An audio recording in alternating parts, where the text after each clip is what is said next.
మీ అమ్మ నాన్న నేను రోడ్డు మీద వదిలేసినా నువ్వు భూమి మీద పుట్టావు కదా, వాళ్ళే కదా జన్మకారకులు.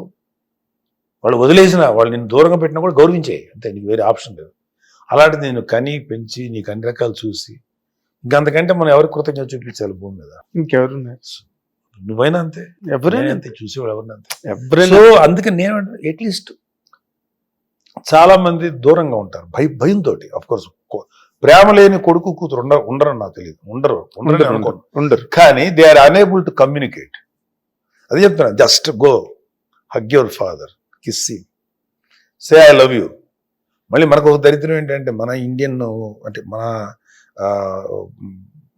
మన ఈ కల్చర్లో ఒక బ్రదర్నో సిస్టర్నో మదర్నో అమ్మ నువ్వు అంటే నాకు చాలా ఇష్టం అమ్మ అని చెప్పడానికి ఏంటి తల్లి అమ్మ అని చెప్పేసి తెలియదు ఆ విషయం అని. నో, తెలిసినా సరే చెప్పు.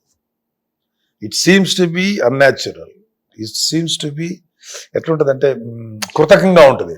నో, కృతకం కాదు, చెప్పు, చాలా సంతోషపడతాడు.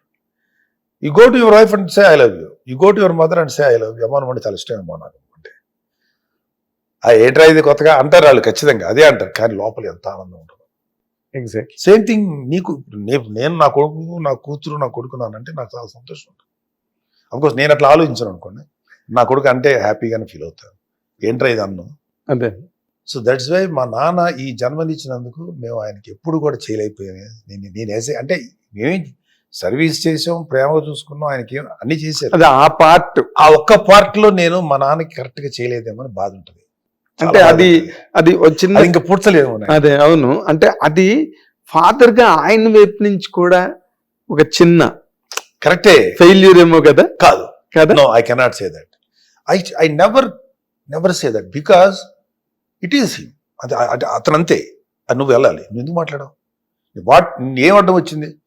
నాన్న అని హగ్ చేసుకుంటే ఈసురు కొడితే ఓహో తిడతాడు నాన్న ముద్దు పెట్టి హే అంటే అసహించుకున్నాను. అలా అన్నాడు కదా. ఏ తండ్రి అంటాడు చెప్పు? షో మీ ద టఫెస్ట్ అత్యంత కఠినాత్మైన ఫాదర్ కూడా ఏమంటాడు? చచ్చినట్టు ఒప్పుకుంటాడు. పిల్లల దగ్గర కరిగిపోతారు. మనమే మారాలి.